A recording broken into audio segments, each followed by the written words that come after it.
Flávio. Oferecimento: Senhor Braga Barbearia e blog do Mário Flávio. A política de A a Z.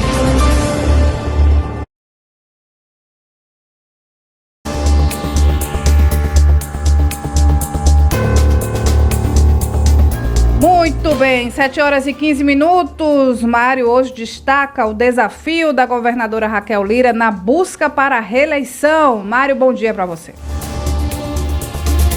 Olá, Renata e Vitor, bom dia para você, para o nosso ouvinte. Olha, tem uma equação interessante na política pernambucana que começa a se desenhar com mais nitidez agora em 2026. A governadora Raquel Lira, do PSD, aparece nas últimas pesquisas, nas primeiras divulgadas esse ano, Datafolha e Datatrends, com taxa de aprovação acima de 60%. É um número robusto e coloca Raquel entre as governadoras mais aprovadas do país. É um número que qualquer gestor gostaria de ter. Mas quando a pergunta é intenção de voto, ela ainda surge atrás do prefeito do Recife, João Campos, com uma diferença que varia entre 10 a 12 pontos. E vem aí o grande desafio: como transformar a aprovação administrativa em voto consolidado, porque a aprovação não é necessariamente decisão eleitoral. Muita gente pode considerar que o governo está indo bem, que as estradas estão sendo recuperadas, que há investimento na saúde, na segurança, na infraestrutura, como no programa Pé na Estrada, mas na hora de escolher, o eleitor pode estar avaliando outros fatores: carisma, empatia, identificação, discurso, alianças, cenário nacional, palanque presidencial e muito mais.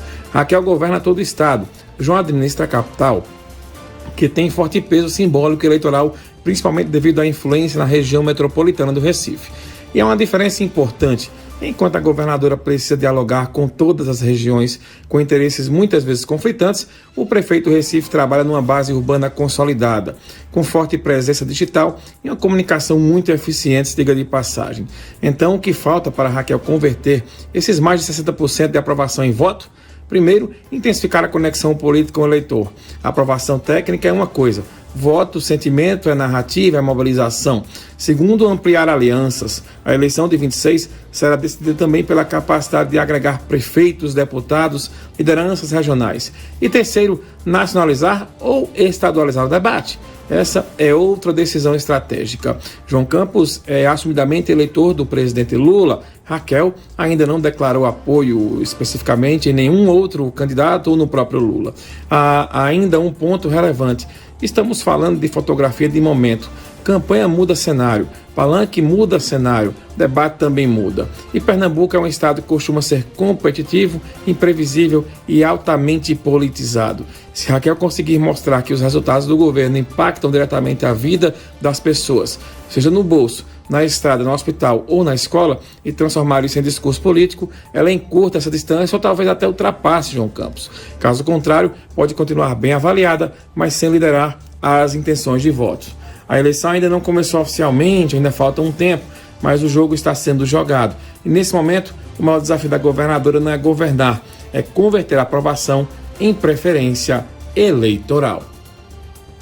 Por falar em preferência eleitoral, Mário, quem confirma que vai ser candidata ao Senado é Marília Reis. Nós temos inclusive um vídeo dela falando sobre isso. Vamos acompanhar.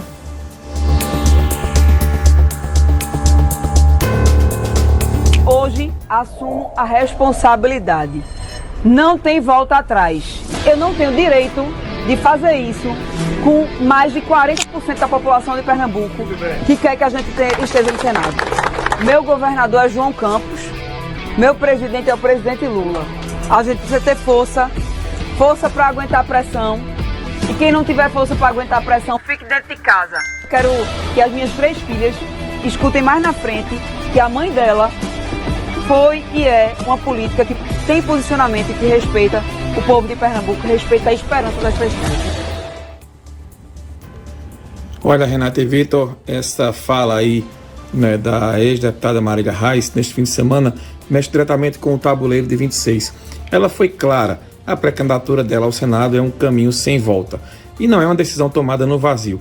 Marília aparece com números que giram em torno de 40% nas pesquisas em primeiro lugar e com quase o dobro de intenção de votos do segundo colocado, que é Humberto Costa. É um patamar alto, competitivo, que a coloca no jogo com muita força. Em eleição majoritária, largar com esse percentual significa ter recall, ter densidade eleitoral e principalmente ter base consolidada. O que chama a atenção é outro ponto. Mesmo sem garantia formal de palanque, ela confirmou que pedirá votos para João Campos ao governo do estado. Ou seja, mesmo que precise sair com a candidatura avulsa ao Senado, sem estar oficialmente integrada a uma chapa fechada com o primo, ela não pretende romper politicamente com o campo em que está posicionada. Isso mostra duas coisas. Primeiro, confiança nos próprios números. Marília demonstra que acredita ter musculatura suficiente para sustentar uma campanha independente, se for necessário. Segundo, sinaliza alinhamento estratégico com João Campos, ainda que as negociações partidárias e de composição não sejam resolvidas nesse momento. Mas uma candidatura avulsa ao Senado não é simples. Exige estrutura, tempo, televisão, articulação municipal e uma engenharia política que vai além do discurso. Ao mesmo tempo, pode representar liberdade de movimento e autonomia do palanque. A gente vai aguardar. O fato é que, ao cravar que é caminho sem volta, Marília leva o tom e se coloca definitivamente nessa disputa. A partir de agora, o debate deixa de ser se ela será candidata e passa a ser em que condições e com que alianças ela será. E isso, claro, pressiona todo o campo político, porque com 40% nas pesquisas, ninguém pode ignorar Marília Reis no jogo 2026. Essa foi minha participação aqui nesse Manhã Cidade desta segunda-feira. Amanhã eu volto com mais detalhes, com mais destaques, falando da política local, nacional e até mesmo internacional. Vitor e Renata, é com vocês. Obrigado, Mário, e até amanhã. Manhã Cidade. Política de A a Z com Mário Flávio. Oferecimento: Senhor Braga Barbearia e blog do Mário Flávio. A política de A a Z.